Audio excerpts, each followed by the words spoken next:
And welcome everybody to another episode 38 of Hair Socials. We have the unbelievable Darrel Starkey-Gettings with us tonight. Hello, you alright? Hello. He is going to show us big hair. He's going to show us photo shoot ready hair.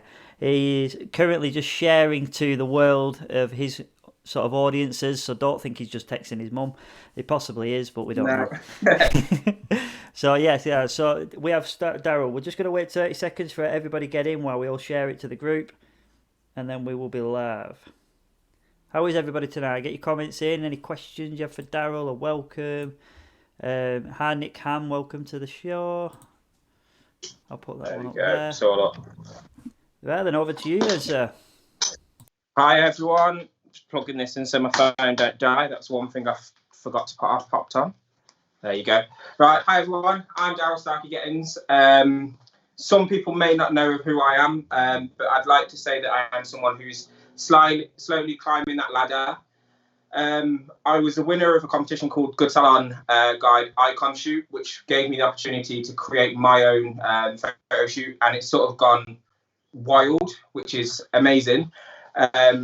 And then off the back of that, a lot of people have seen me and gone, "Oh, how was that created? Was that a wig? Where did you do this?" And I wanted to show everyone that no, it's not a wig. I created a lot of everything you've seen in the photo shoot by my hand. I had two incredible assistants who did help me. They did a lot of the hard work by brushing out a lot of hair, which I'm going to show you how I turned artificial hair into a wig. So, but yeah, I'm going to start with this one.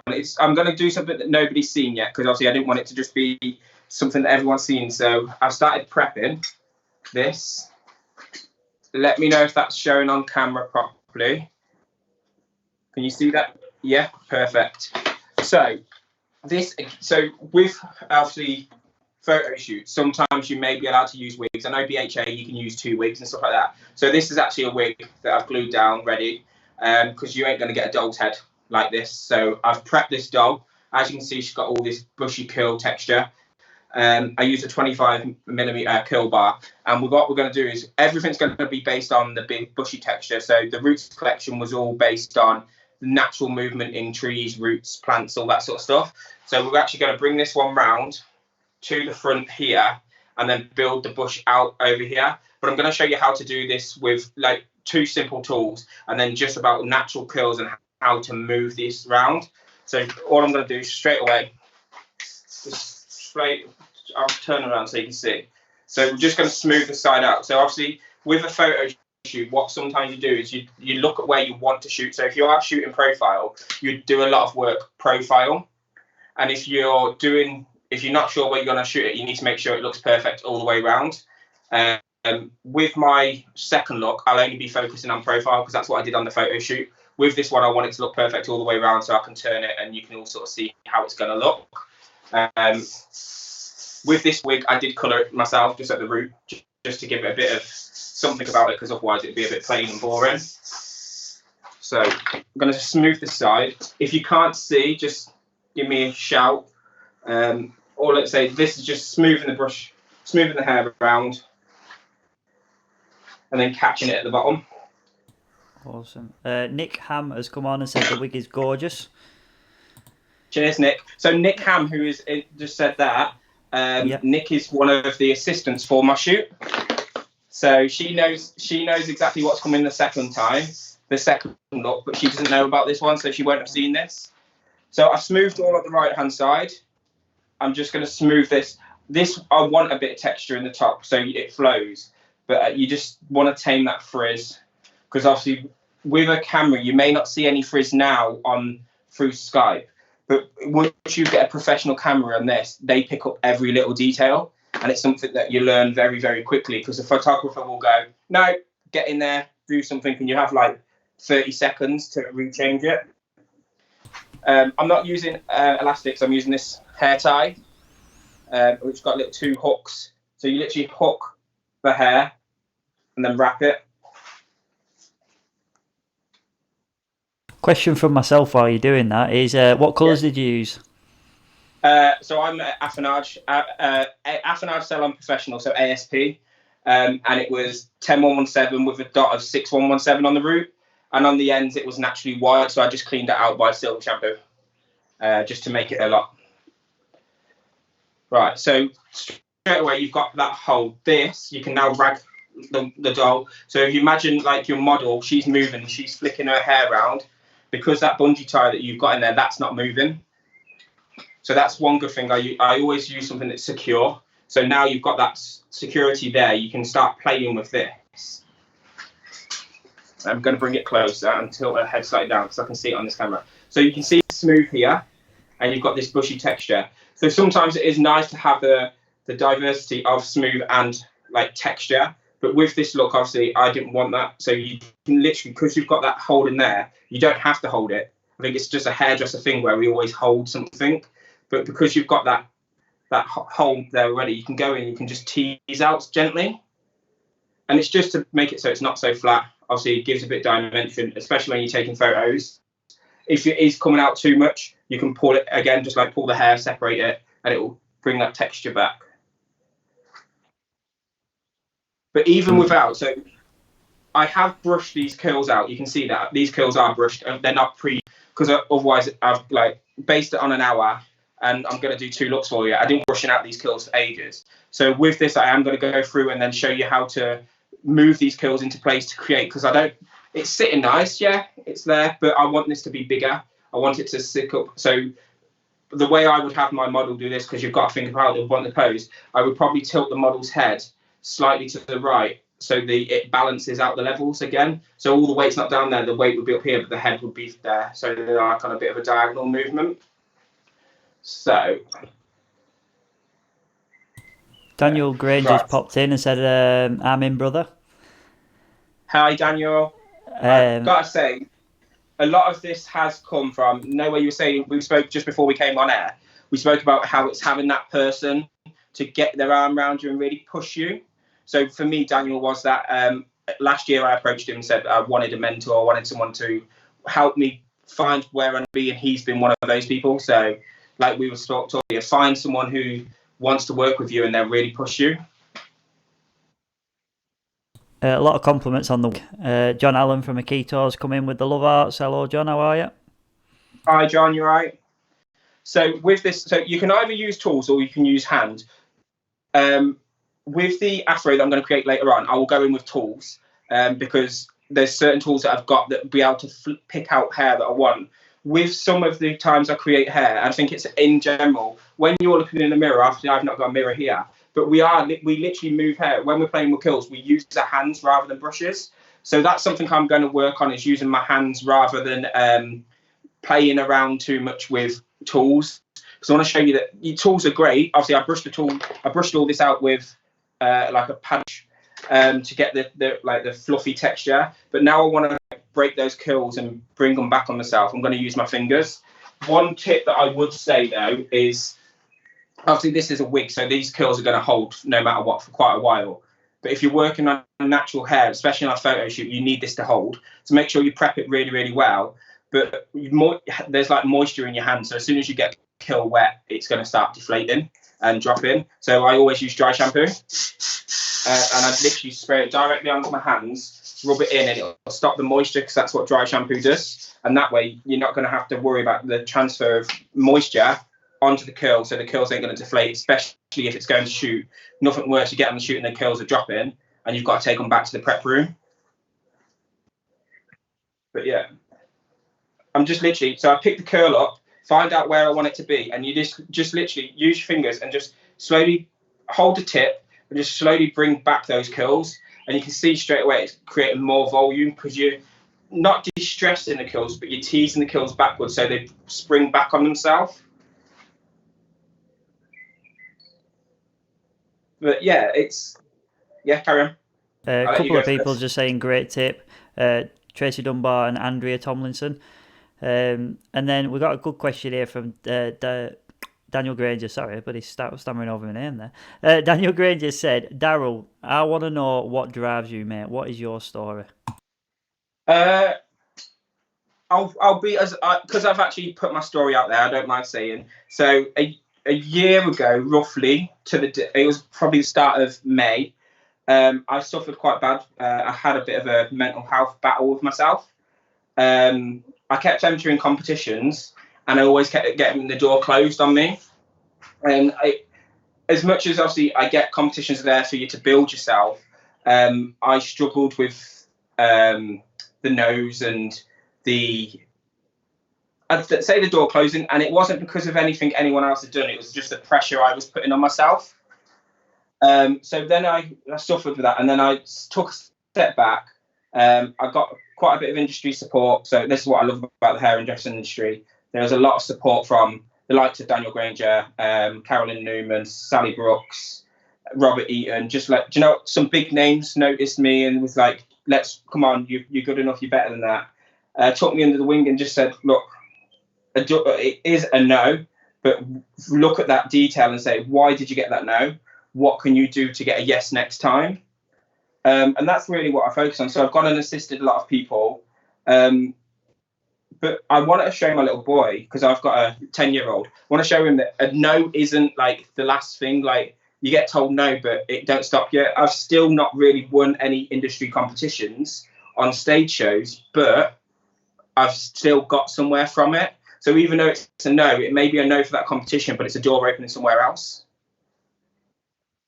And I love them. I'm still going to enter them. And I think, like you said, putting yourself out there, you've got the rejection of some regards, but then you've opened all these doors, right? Robert Eaton and Daniel all coming at you, and you going to them. And these opportunities have come from rejection. Yeah, of course. And as I say, that's something you don't see.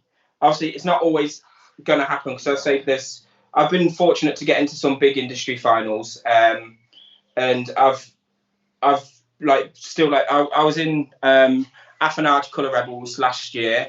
I was a Denman Stage Star finalist, and even though I was a finalist but didn't get into the team or win that Stage Star, what I did get is I still get to work closely with Affinage, and I get to I've assisted their global ambassador for like a photo catwalk shoot, and then Denman Stage Star. I took over their Instagram page the other day, and I get to work with them, and they send me freebies, and I get to work with them. So even though, like say, if you make a good impression, even if you don't win, that impression stays, which is something I really like. Absolutely, it's sort of a mantra. I mean, I'm not the. I always say this when I go on stage and do any shows, that I ain't the best hairdresser out there, and I'm blessed that you've come to watch me. And my job's just to show you how I get from A to B. And then you've got to hope that one day somebody wants you, because they've, like you said, you're the first person they think of when you've made that impression. Yeah, of course. And I'm here doing a hair up. If you were to speak to me at the start of this year and say, in a couple of months you're going to be doing a live about hair up, I'd be like, no, because it's not my speciality. It's not what I used to think was what I specialised in. I was a colourist. I do all the colour in the salon, but then obviously getting that opportunity to do the photo shoot, and where I won the cost of the photographer and the venue. I had to pay for all the models and stuff like that myself, which, as anyone who does photo shoots, getting the cost of a photographer is a great start, because they're expensive. But it's led to me create a collection which has been recognised quite well. It's got published in magazines. It's been published online, and it's sort of pushed my confidence to be able to go again. And that's what I say sometimes. Even if you just start by taking photos on your phone, like do one. I did it last year. I did a photo shoot which was on my phone. I entered it in a competition, and it didn't get into the finals, but the feedback I got from it was really, really good. And to say it was on an iPhone, it's not bad. I don't know if anybody's listened to last night's podcast yet, but we spoke about this with JB Stevens, how he won it by taking photos on his iPad one day. Yeah. And yeah, it's incredible, isn't it? But I just want to give a quick shout out to Sylvester Finold and Rick Roberts, who just tuned in. Hello, guys. Thanks for watching. So they're two, like, Rick Roberts was the second person I ever got to assist. I contacted him, and I knew he was looking for assistance, and he let me assist him at Pro Hair Manchester. I think it was 2 years ago now. And I got to help him do the colours on the models and dry hair, and just, do you know what I mean? Just that opportunity is invaluable. And then Sylvester, he's just been a really nice bloke. He's like offered support and advice. And that's what I mean. Like now, people that you look at and you think they're industry legends, and they're giving you advice and they're giving you hints and they're giving you tips about what can look nice or what you're doing right or what you can improve on. Exactly, and them setbacks have made them to all these people tuning in to watch you, mate.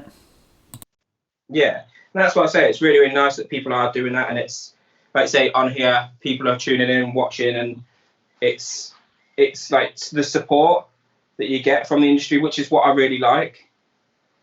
Rick's actually come on board here. He's asked a question for you before you jump. Sorry. Rick Roberts has said, "Hi, Darrel. Where do you see yourself in 2 years?" I am known for giving myself really hard targets, but I break my goals down quite easy. So if I've got a goal, I break it down into 10 steps to be able to reach it. And I want to be a BHA winner. That's my goal. As well as that, that's my big goal. But as well as that, I'm going back for the Athenard Colour Rebels because this is where my sort of journey started. That's sort of like entries enter open at the end of the year, and I want that. It's a brand I love. But I want for me, it's not being the biggest name. I'd love the opportunity to be asked to do stage shows like these names, which is what I want to do. I want to sort of get on stage a bit more, but I'm aiming for the BHA now. I'm too old to enter newcomer, so I have to go straight for the big one. So I have to go for like the big guns. I have to go. I think my category is Eastern.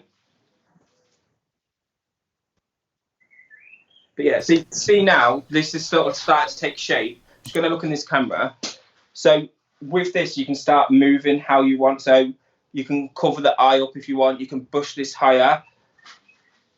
I'm just looking at the camera as I'm doing it. Yeah. So I'm just going to work on this bottom bit a bit more because it's a bit flat. But yeah, you can see how you start to get this cloud effect. While you're sort of like titivating, as it's called, someone's asked a good question here, and I'm going to ask it because my staff even struggle with this. So you're not on your own. Marcia Wilson has asked, any advice on taking pictures on your phone, as hers are always disappointing? First of all, is better phone. That is something. If you've got like an iPhone 6, iPhone 7, it's not going to take that. I always get the new phone when it comes out. I've got the iPhone 11 X Pro. I don't know if the feed looks good, but that's what I'm on now on my phone. But I take all my pictures on that, and it's just getting a ring light or natural light and just find an area. And once you find that area, stick to it. Clean your camera before you take a picture is a definite one, because if you've got any fingerprints on there, it's going to show up. I struggle. I know people who still struggle. I struggle with taking photos sometimes. It's not always easy. You could take a photo and you're like, yeah, I've got the photo. Then walk out the door and you're like, oh God, that's crap. I'm not putting that up. So it is something hard. And if you know you're going to get a photo, give yourself an extra 5 or 10 minutes on your booking, because you're going to need that time. Obviously, you don't want to be there. Like, you've done your client and then your next client's waiting and you think, oh crap, you want to give yourself time, because obviously pictures are your next booking. So if someone sees that picture and they're going to want to book you because that picture. So your pictures do have to be good quality, but just give yourself time, or get your junior to do it and make sure they're good at it. Sylvester said that, mate, you're a good-hearted passion. With an honest person, you will go far. Oh, thank you. Bless him. I've just booked his. He does these lives now where you can buy them about his avant-garde, and I'm not, like I say, during lockdown, I'm not avant-garde. I don't do avant-garde, but it's something that interests me. So I've just paid for his. He does a live tutorial that you can pay and like rent or buy it, and I've got that, and I just haven't had time to watch it yet. Hang on. What's the comb you're using there, mate? So that's a D17. So it's like a curl volumizer. So all I'm doing now is, because I can see that I've got the fluffiness I want, but it's just lying a little bit flat there, because I've got my, so I can see the live stream here, see what it looks like. But I know it's a bit flat, so all I'm doing is just using this to just tease it back. Rather than using my hands, this can get more hair and push it and create shape. Another thing you can do, if I had a junior here or like an assistant, we could then bring this out, get a hairnet underneath, spray it, and then hair dry it, and it creates like a flat top base. which then it allows you to be able to place and move where you want that to be. Let's say to do 3 things at once on my own isn't going to be too easy. What products would you use on this texture look? Also, what did you do to prep it first from Rick Roberts? Yeah, so prep-wise for this, I used volumizing souffle, so it's like a really lightweight mousse, just to fill the hair. Obviously, shampooed and conditioned it all beforehand after I'd coloured it. So I filled it with like a mousse, so it doesn't really matter what mousse you're using, obviously, because everyone's brand is different.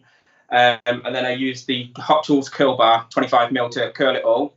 Brushed it out with a paddle brush, just because I really wanted that. I wanted to lose the shape of the curl because I wanted the fluffy sort of feel to it. And then what I did, obviously, I just sprayed it with a bit of Flexi Hold hairspray. And then I've used dry shampoo on my hands. So with this, because I want the fluffiness, I don't want too much hold instantly. Something someone told me, I think it was Sally Brooks, she told me is that too many people, when they're going to do a photo shoot, set that hair and set that hair and set that hair, and the model gets onto the shoot area and photographer takes image and they go, that's not got no movement in it. And she said the best thing to do is get it where you think is perfect, a light spray, get them on set, do your test shots, and if you need to change it, change it. If you don't need to change it and the photographer says it's perfect, what you can then do is just spray it and set it so it's done. So that's like a tip that I would say I learned, and it does work. Like, is to take all your sprays, your powders, whatever you're going to use onto set, and set it in front of the camera. Take your model up there, get your first couple of shots are test shots, and then you can set it. One of the shots that we've got in the collection was never meant to be there. It's like the one with like a wavy fringe, really long hair. It's flicking out. I call him like my superhero. That was just a slick back look, and it just didn't look right on camera. So I pinned this weft in front, and he took a picture of it, and that's the image that we've used. Even though he took about 30 pictures after that, the first shot was the one he used because it just worked instantly. That's credit to your prep work though, mate. That Vicky Jane O'Driscoll has said, how often do you use wigs? It's only something I've got into this year. I've used a wig today that is made by someone else. All I've done is colour it. However, all of the other stuff that you see in my collection, I made those wigs myself with wefts.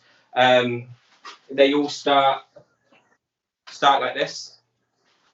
So they're actually not wigs, they're hair. It's just hair, and I've made the wigs myself.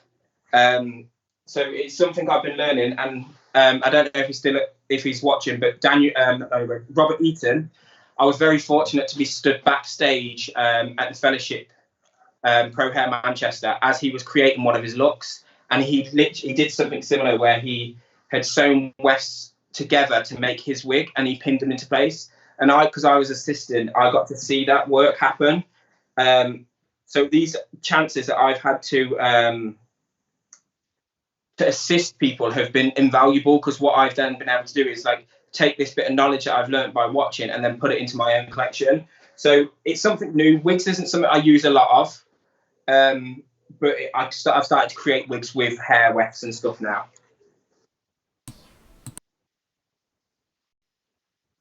Just with obviously competitions and stuff, all I'd say is if you are looking at using a wig, check the rules, because I know like BHAs I mentioned this year, you can only use 2 wigs out of like 8 pictures. So you do need that versatility of what you can do.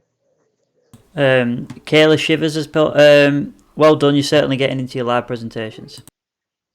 Thank you. That's something that I wouldn't say one thing I ever lost my confidence was with talking, which I'm quite fortunate about. I've been able to just keep that confidence and carry on talking to people. And that's the good thing about the industry, is that we can talk. We are an industry that is very open. When I first got into the industry, when I was 17, the industry didn't like to share. Like, we wasn't sharing as an industry. We wasn't going, this is how we do that. This is how we do that. Where obviously now everyone's happy to share, because that's how we grow as an industry. Yeah, it's so bizarre that because I'm 15, probably more years than that now actually, years in the industry, and it has dramatically changed because you didn't even used to speak to the salon on the same street as you. Never mind share your Yeah, work. exactly. Can you imagine if we were in lockdown now, like 10 years ago? There wouldn't be this free education going on. You weren't even allowed to So speak to that's, the salon next to you. We when I know I you was get, no. they'd be panicking that you're going to like run off with them, wouldn't they? Just going to get in this side so I can see it. In that, Tracy Dunbar has asked you, where do you source your wefts of hair from? So there's packs in London. Um, these ones, though, these are from eBay. And there were like 3 bundles of this for like 30 quid. I think you can get some cheaper. But it was you want ones that's going to look quite nice. But yeah, Packs in London is definitely one of the best ones. It's literally like Toys R Us, but for hair. And I'm on the Fellowship Color Project Color team, so I get to spend a lot of time in London at the minute. So when I'm up there for a couple of nights because I have to travel, and I always like go and share and look around and see what I can do. Well, that's perfect timing to introduce the next sort of comment, which is Rick Roberts saying, if I'm able to do my British hairdressing afro shoot this year, would you like to come to help me in London? We will be shooting with the Ah, amazing Richard Miles. yeah, I'd love to. Thank you, Rick. I was meant to be shooting with Richard Miles this year as well. Not me individually, but part of the Project Color team with a fellowship. We was meant to be doing a photo shoot with him, but obviously everything's been postponed. So it'd be nice to get to see how he works. Obviously, I'm missing it until next year now. So I'm just going to sort of spin this around because I'm going to start doing the next one.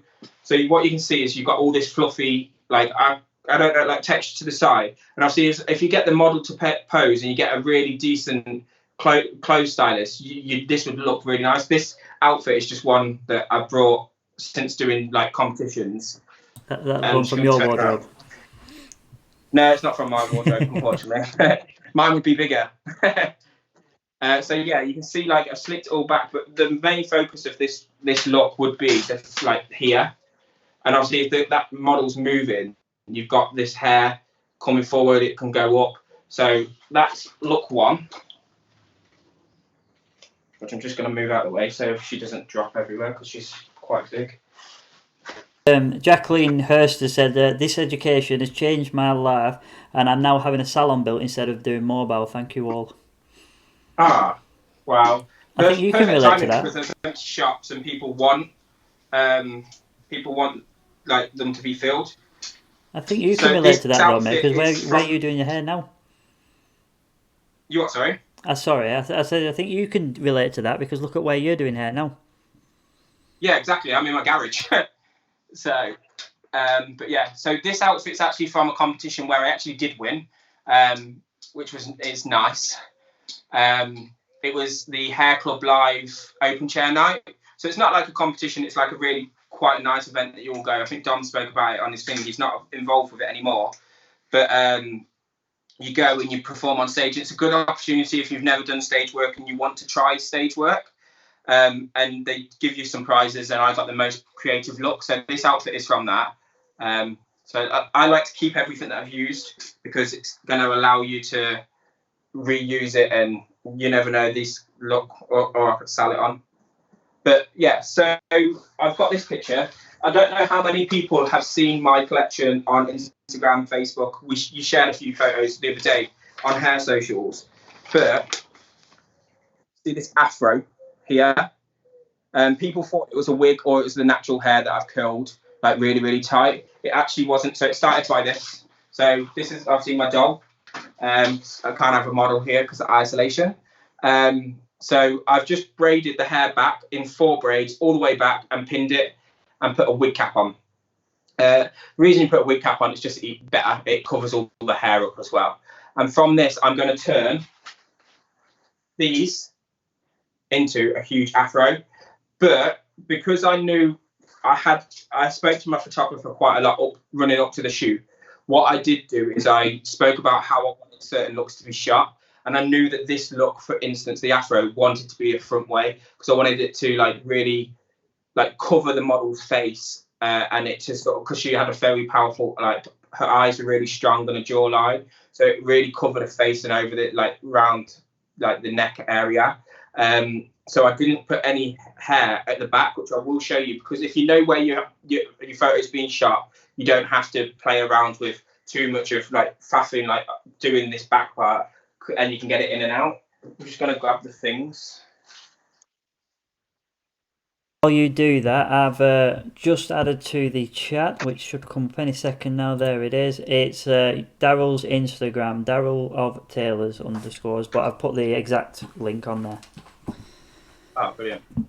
Is that right? So I'm going to start with this. I'm just looking, you can see it, right. So when I'm building a structure, I always start at the bottom, because if you get, especially when it's going to be huge, like when I say huge, you ain't going to see my face soon. This is why we have dubbed like this thing, it's going to be big, because the hair is all huge. It's not what I'm into all the time. It's just sort of what I've created, and I want to bring a bit further, like develop it a bit more.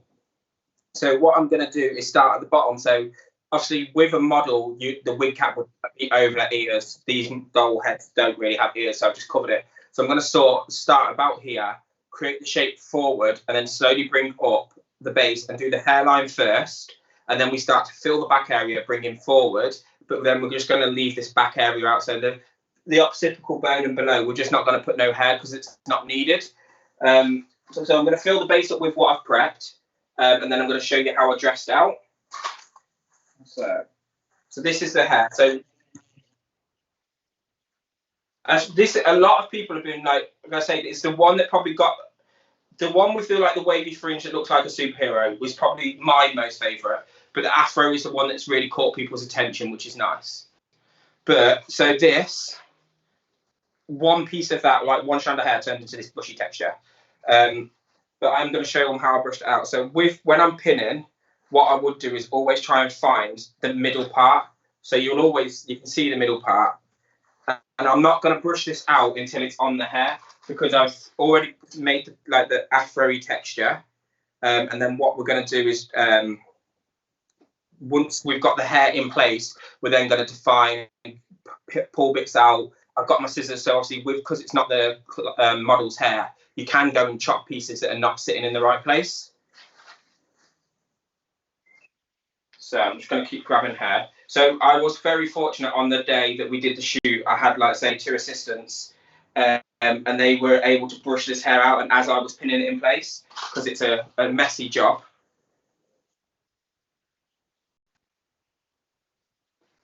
But instantly, that's 2 pieces of hair there, and you can see it looks thicker already. And you just keep layering and layering over the top.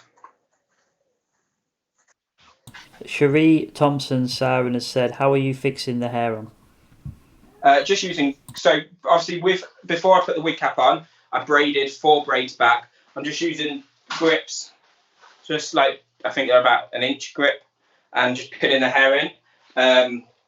And I was thinking I was going to sew it on the day, but when I got there and we gripped it into place, they held, and the model could move really well. If anybody is looking for a good model, I use Priscilla Messenger, who did my makeup for the shoot as well.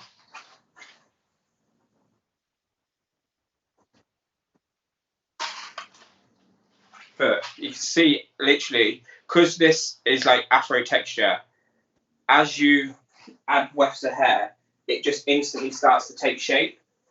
And then what we do after is we just balance it out to make sure it looks like, not like a ball, but it creates the shape that we want it to look like, and so it's not sort of like all foul forward.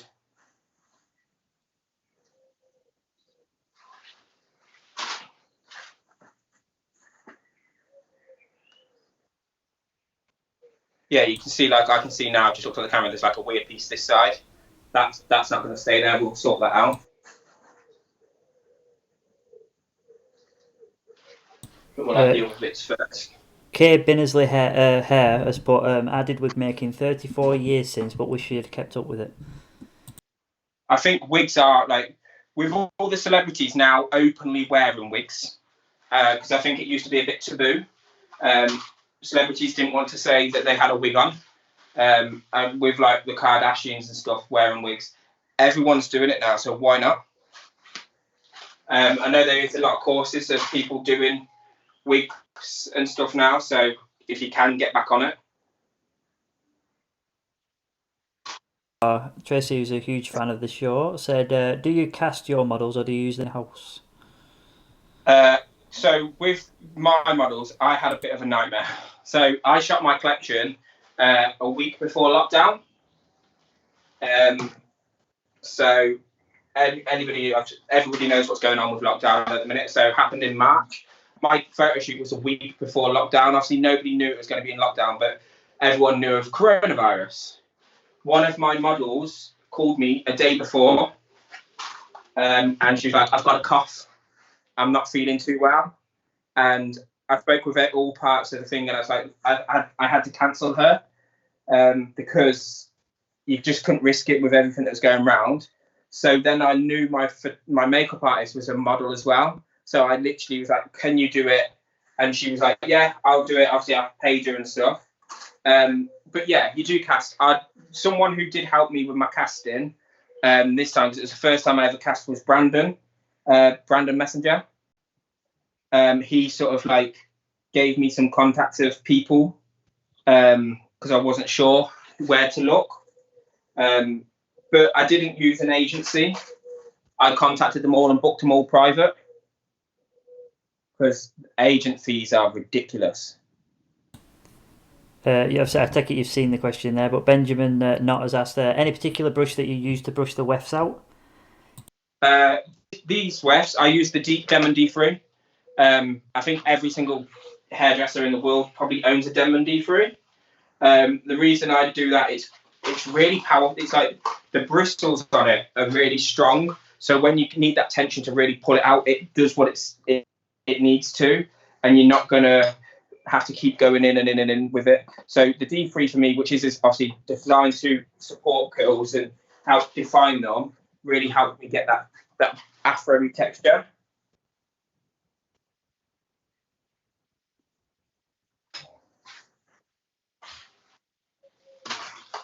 Nicola Silver said, "I love my Denman." Sorry.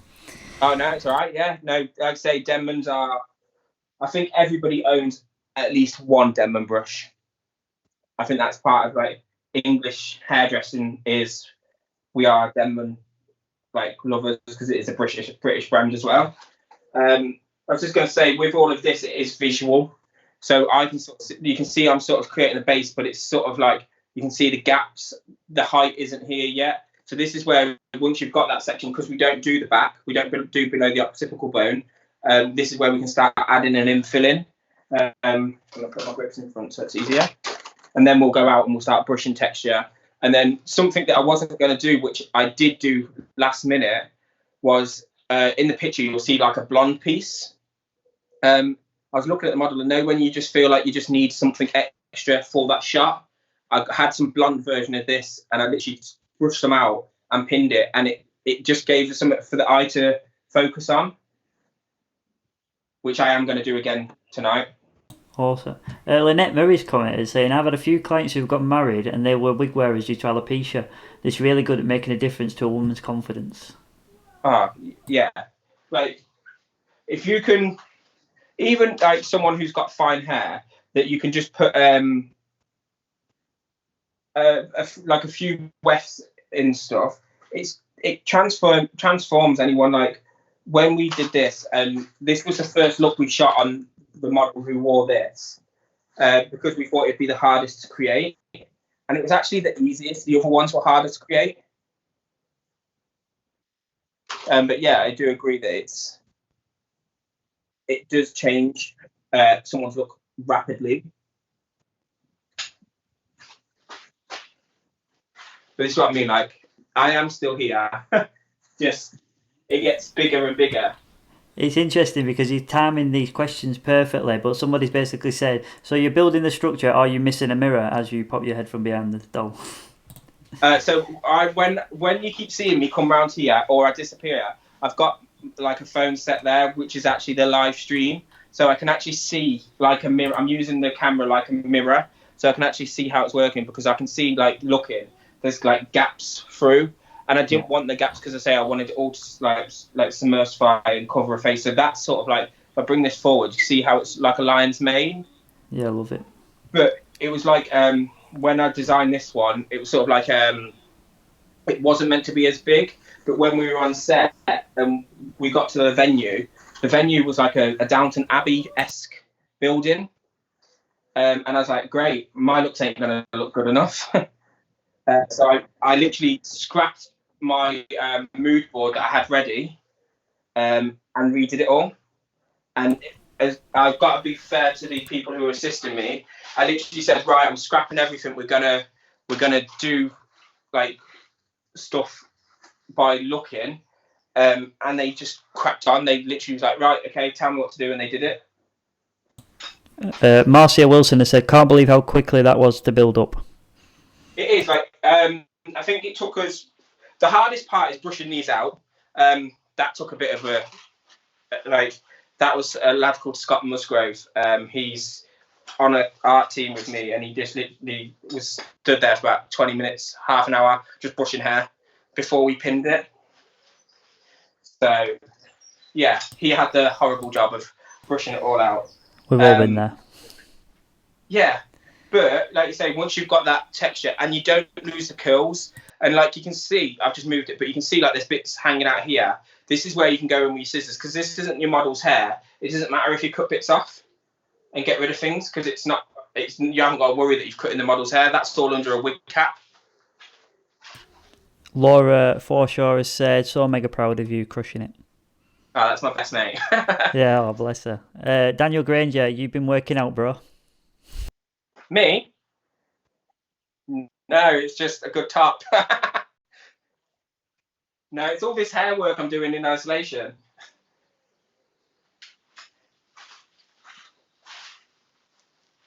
Here we go. This is it. This is the start. So Kay Binnersley has said, one day, Darrel, can I assist you on a photo shoot? Yeah, I was hoping. So I'm like I say, I'm entering the BHAs.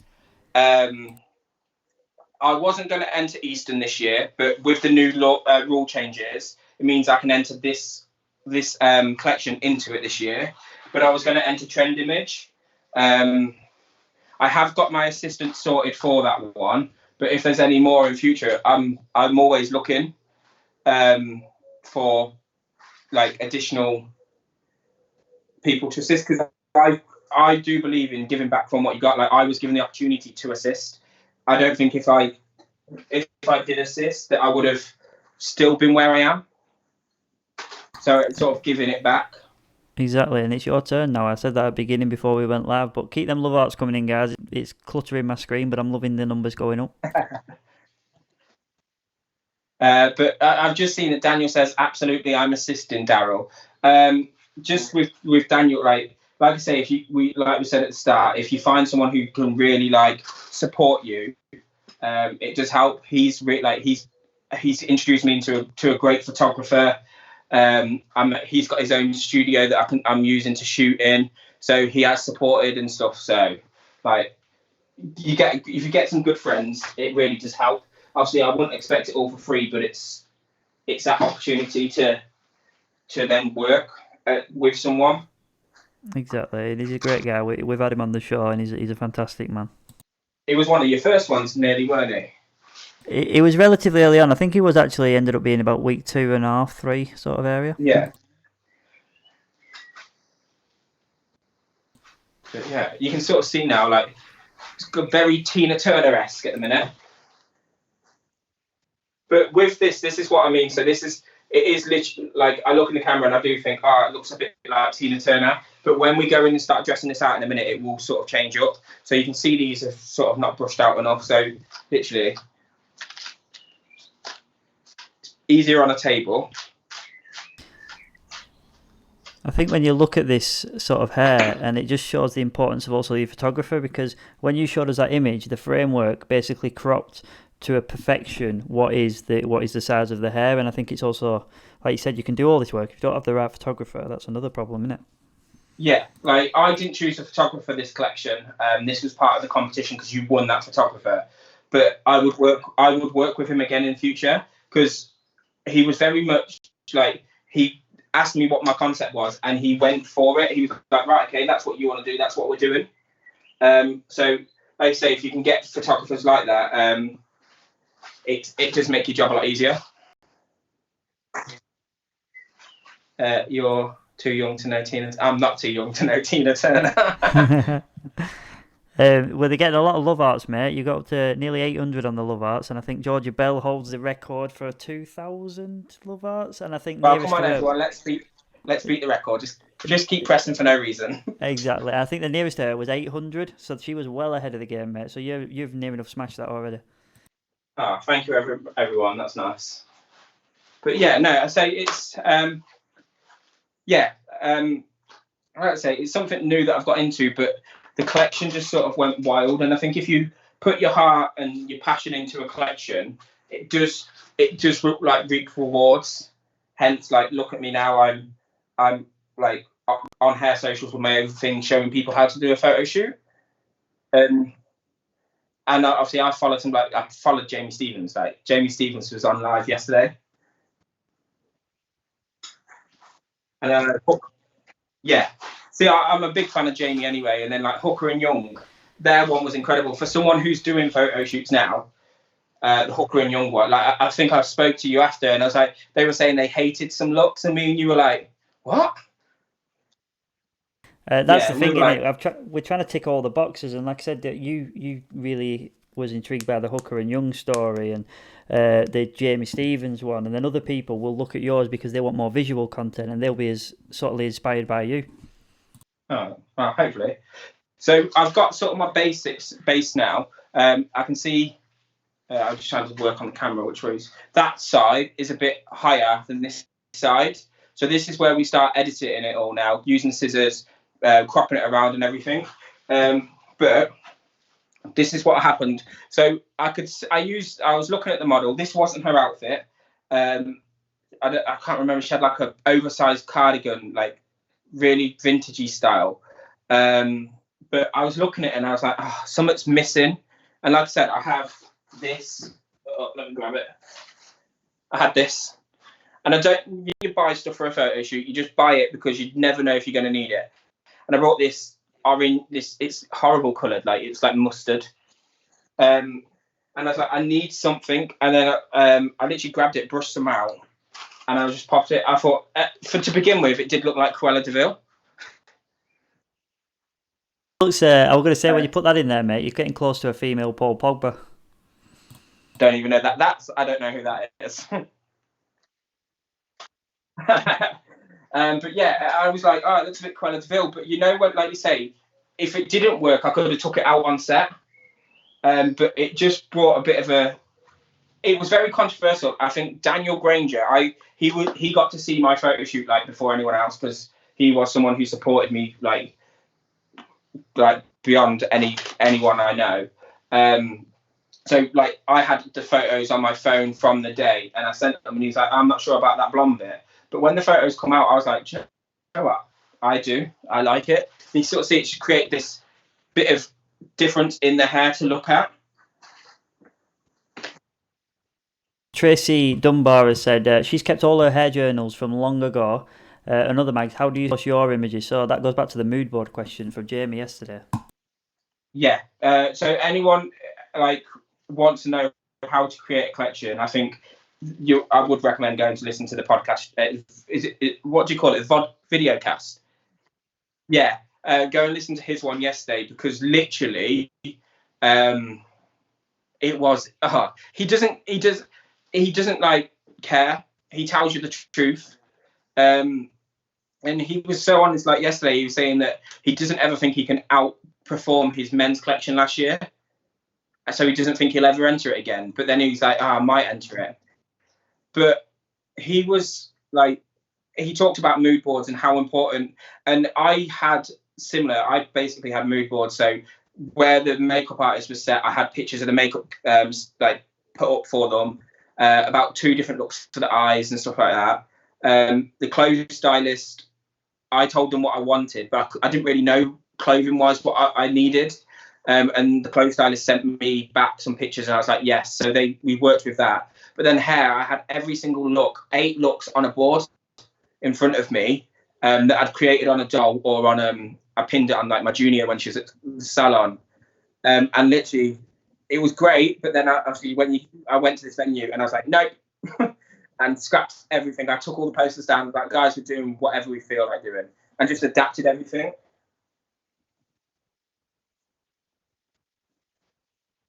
So yeah, Lynette Maria said, working visually is so cool. She's loving watching you. Oh, thank you. It is. It's a bit hard. I'm glad I set the camera up so I could see what I'm doing. Because otherwise, I'd be like this, looking in the camera, trying to see if it's got any shape. So with this, it can be adapted. Obviously, I'm going to start trimming this end up, because what I did want with the idea of the Roots collection, I didn't want it to be like the messy feel. I want it to be quite strong, because obviously the whole thing was about foundations and structure.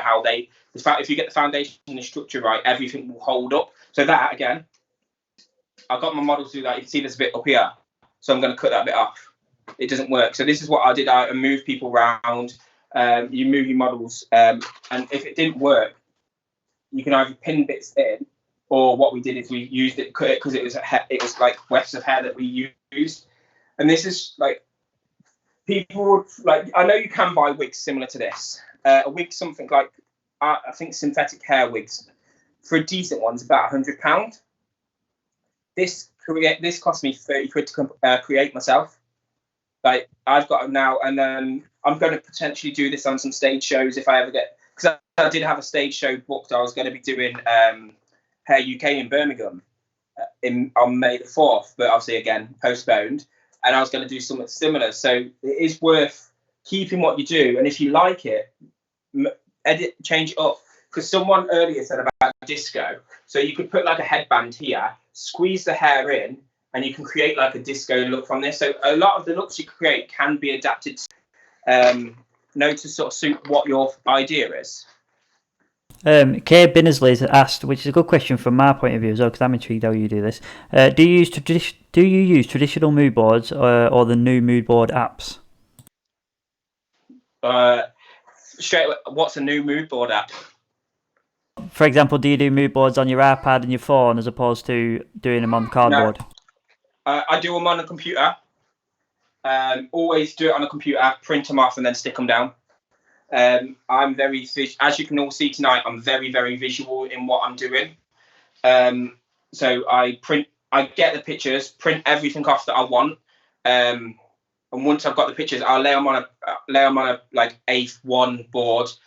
If I didn't like the look of the mood board, obviously you can take it off before you stick it down. Occasionally, if it needs to be digitalized and people want the digital, I would do that first and send it across. But yeah, I prefer to be visual and be big in front of you, because if it's big in front of you, what happens is that you can see it. When it's on a TV or a computer screen, it's so small that you can't really see your mood board correctly. So I'd say print pictures off, place them on the floor, have it to look, and if you don't like something, you can take it off before you glue it down. And then what I do is then I take a picture of it and then I'll send it to people that way, because I find it easier. I've come up in the era that I'm nearly 30. I know people think 30 is young, but when I was growing up, mood boards was you print and stick. It wasn't technology, and I feel like the creativity side of the print and stick still needs to stay, because I feel like you get more from it. If you don't like something, you can take it away. Yeah, I'm an old school guy. I mean, when we're doing any sort of competition work, for example, Colour Trophy, I'll give my staff half a day so they can all sit down together and do it. Yeah, I love it. It's like my junior was meant to be doing she's last year at college, and they do like these college competitions, don't they? And I was like, right, start doing a mood board, and I give her the time in salon to do it and practice on a doll and all that sort of stuff, because it does give them that opportunity to like look at things, and we're in the salon, like we can give them tips and hints and tricks to make that mood board a little bit more popping. So you've got 2,000 love arts now, mate. So I'm going to confirm what Georgie Bell was. I did screenshot it afterwards, but you're pretty much near enough there, mate. Keep going, guys. So I'm just with this. Obviously, we're talking about wig work and stuff. So that's my afro done. Where do you get your wig caps from? I think it's just eBay. The wig is nothing wig caps are really nothing special. It's just really cheap, like wig cap. Just they're from China, so yeah. But I think show me up there, mate. You're getting into the questions before I've even read it myself. Well done, though. Oh yeah, sorry, because I was looking at that, so I have to look at the thing. So yeah, obviously that's the afro sort of done. What I am going to do before obviously we go off in a little bit, I will show you all them all again just to recap what we did, because there's obviously a lot of people asking about the wigs. Obviously it's something that many people know, but during lockdown I've really got into. So I'm just going to move my afro out, but I'm just going to, before I do that, I'll show you the back. Can you see the gap? Yeah. Yeah. Like if I pick that hair up, you can see there's nothing at the back. I knew that my photo was being took that way, so you didn't have to waste your time here. Because if you know where your photographer, and this is the thing, build that relationship with your photographer. If you can say to the photographer, I want this shot from the profile, you don't need to faff with that, and then you're going to save yourself time. And we were able to do 7 looks in 6 hours, which is a lot. That looks like me before my head went that bit. I need one of those. I got it for my 30th, mate, so there you go, you can get it now. You what, sorry? Ah, there you go. Right. So, I did notice earlier someone said about doing a competition to assist. I think that's obviously a great idea, but what I don't like about that is some people are going to feel like you've picked them for they're not good enough. I don't believe that. I have got an artistic team called the Hair Cooperative Art Team for anybody who is interested. Before I show you the next wig, the Hair Cooperative Art Team is not my salon. It's people from salons all over the country, and it's forever changing. So people can come for once, or they can come for and do as many different shows we get as possible. It's just to give people that opportunity to be on stage. There is a core foundation of people who are always there, but then there's that opportunity to get on stage with other people. Did you say that's your art team? Yeah, so it's the Hair Cooperative Art Team. So I came up with it. It's my idea. I built it, and then there's a couple of us that are key people on there. We launched this year at the Fellowship Members Night, and then we had some hair shows all coming up this year. We had quite a lot booked in to do, and then silly Corona stopped us doing everything. Well, I'll tell you what, after this live, we'll have a chat about that, and maybe we can do a feature on getting a place on that. Yeah, brilliant. It's done quite well. Like, we had a lot of press from it. We are the first artistic team to be represented by 6 brands. They love the idea. So every single person that joins us, these brands gave us products. They sponsored the team, and then because a lot of these people haven't got the stuff to go on stage, it's a kit that they can use, a professional kit as well. But yeah, so I've got a thing up here. I'm going to actually sneak peek it, but I've been working on some wigs. I've dressed them out, but I've got to do this one because it's my favourite colour. One of them. I'm just going to grab it down. And this just sort of shows this wig. All I'd say is if you're looking at wigs, they are really hard to bloody find before you colour them. But once you find the right supplier for a wig, they're dirt cheap. It's just knowing how to do it. So, can you see that, or do I need to lift it up? Lift her up a little bit. Yeah, there. So this is the second wig I've ever done. So the first one was the one you seen earlier, where I didn't really do much to it. I just did a roots melt just so you could actually see the detail in the hair when we were doing the live, and also you could see the lace in the hair. So I wanted to sort of swap that out. But yeah, so you can see the colours in there. So I've gone from, if I can get her off, it's like a dark red root into like a pastelized red into like a faded orange end, and I've just again curled that and dressed it out and put a fringe in there. I've left the fringe quite long because I don't know what I'm going to do with this wig. Obviously, if I'm going to use it on a shoot or anything like that, I can then cut the fringe to suit the model, because obviously depending on the forehead's length. But I'm just going to create. Let me see if I've got it. There it is. Just grabbing.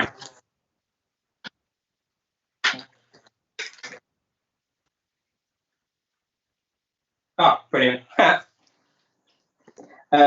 So with this, does anybody know what Pro Styling UK is? No. If you know what Pro Styling UK is, just put a comment in the thing. If not, I'm just going to show you. So obviously earlier you see me use this hair bungees. That was to do the blonde hair. And then I've got something called bungee tape. So this doesn't stick to you. It doesn't stick to hair. It only sticks to itself. So I'm just going to create a quick ponytail here, and show them how easy it is to create. Again, this could be like a look that you could do for a photo shoot, because with BHA they do something called trend image, and trend image is all about what's on trend right now. And obviously I'm not sure if I'm not sure if ponytails are as fashionable as they was last year. I think last year they were literally everywhere, weren't they, with all these big ponytails? But obviously looking at trends. So if you're doing a colour collection and you just want to do something, so yeah, those two are more editorial, more big and everything. But what I'm just going to do is just do a quick ponytail and show you how this tape works. While you're doing that, I mean, I know it's a taboo question, but where do you source your wigs from is Katie Fallon's question. Oh, I'm not fussed because it's cost me a lot of money. Yeah. But these are bargain.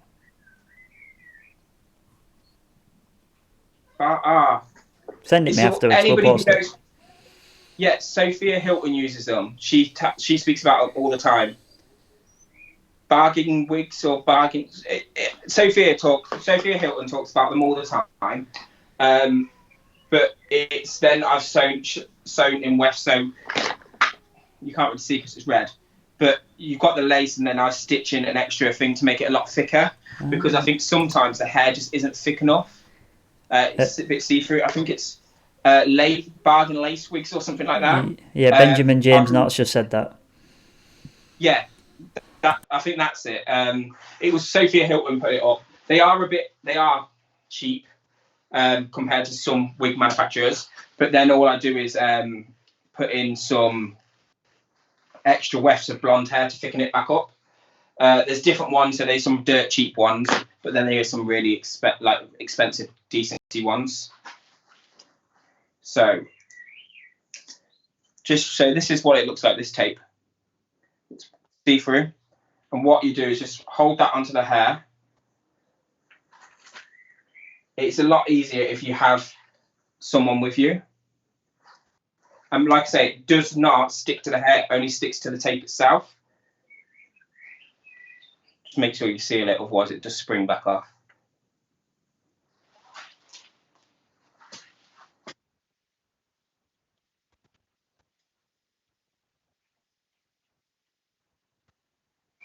So there you go. So straight away you've created, and because it's like the other thing that's stuck now, that's not going to fall out. You can pull it to make it a bit tighter if you want, but you've created a really simple editorial ponytail. And I think with most ponytails, I think a lot of people do, you just spin a bit of hair round and pin it in place.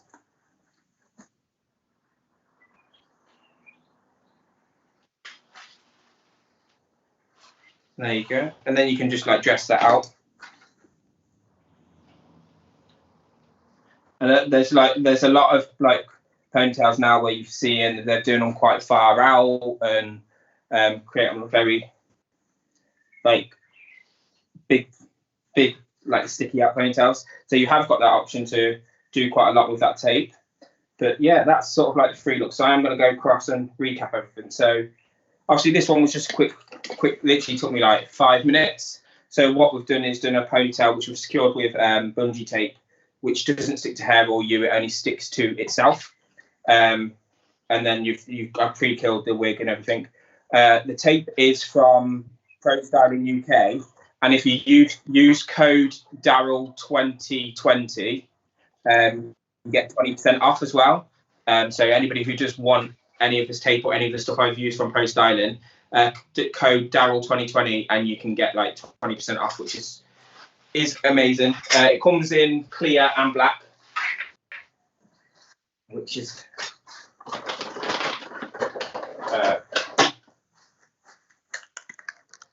so it comes in clear and black. Obviously, clear for your light hair, and then black for your darker colours. And then I'm just going to go back to the first one we started with because she's been waiting a long time.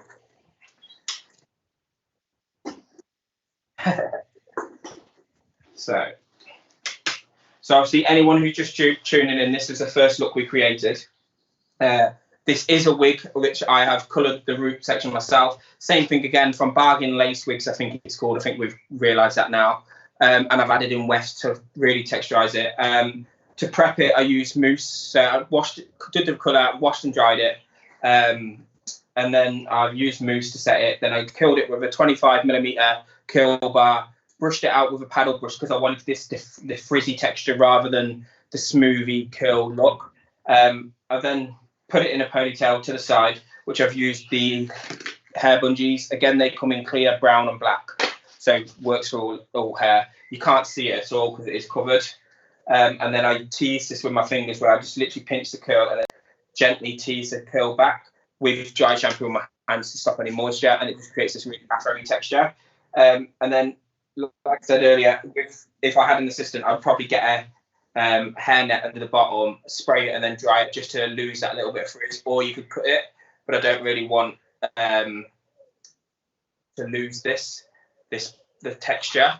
And then my favourite look, which you are about to get to, the reason it's my favourite is probably it's the first time I've ever done a photo shoot which is all me. I didn't assist anyone. I had assistants, and it's obviously under my name. So I'm going to go back to my afro. So I'm going to start at the back first. So all I've done is braided the hair in 4 sections, and braided the natural hair backwards, 4 sections, to put the wig cap on. The reason I've braided the hair back is to give you extra like structure underneath. So obviously those braids, you've then got something to pin the grips into. Obviously I haven't touched anywhere below the occipital bone because the photographer was taking the pictures from the front, so you didn't need to. Turn it around. Can everyone see the top of that, or is it too high? Yeah. So with this, so what we started with is these, which we then brushed out with a D3, which is the Denman D3 brush, and created like afro texture. So we literally just got the sections and just brushed and diffused the smoothness of the curls, and then we pinned these pieces, dropping everything on the floor. So then we pin these with grips. You don't need anything too fancy. You can sew them in if you want it more secure. If it was for a catwalk, or if it was for like a proper stage show where they needed to like move and like work with it a lot, I would have probably stitched these in, because obviously you don't want a model to be walking down a catwalk and hair to fall off. So we just used grips on these and we created the base, starting from the bottom, working to the top. And when you get to the top, you pin it forward to create the height. So you pin on top and pin it forward to make sure the curls are here. And then we added in the blonde part here as well, just because we wanted to give a bit of a different finish to it. And it makes your eye go towards it. So yeah, that's my 3 looks. we just did a quick sort of questions on which is the favourite. I mean, majority are saying love them all, but you have got the odd ones saying and committing to an answer. So yeah, even I've gone for an answer. I've said the afro. Helen Holford has gone the afro. I can't remember who it was. Someone said the. Who was it? Here we go. It was Nicholas All said the first one, which was the blonde one. And then, yeah, basically they're all saying they're all amazing. The ponytail is so simple but elegant. Thank you. I say the key's in the prep. So if you get that prep work perfect, it's so easy to do and so easy to achieve. Like you say, putting that ponytail up took me 5 minutes. So that's a 2-in-1 look, really. If you've got you've done the structure, you've done the waves down, get your photographer to take the picture with it down, then stick it up in a ponytail, which takes you 5 minutes, and it's a completely different look. But then you've got 2-in-1. No worries. So yeah, thank you very much. I was on mute. It's a typical thing on my lives. But yeah, thanks very much to Darrel. If you don't follow him, I've put the link into his Instagram in the comments box. It's Darrel_of_Taylors. Is that right? Yes, that's it. Yeah. I did well there, mate. I don't remember no. So everybody getting followed. Obviously, follow her socials while you're over there as well. Thank you very much for tuning in, guys, and I'll let Darrel say bye.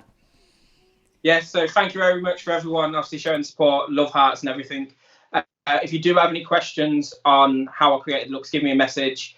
If you ever do want to assist me doing shoots or stage shows, just send me a message. Obviously, it's something I want to give back to people who have done it, gave me the opportunity. So yeah, opportunities are there when we get out of this lockdown.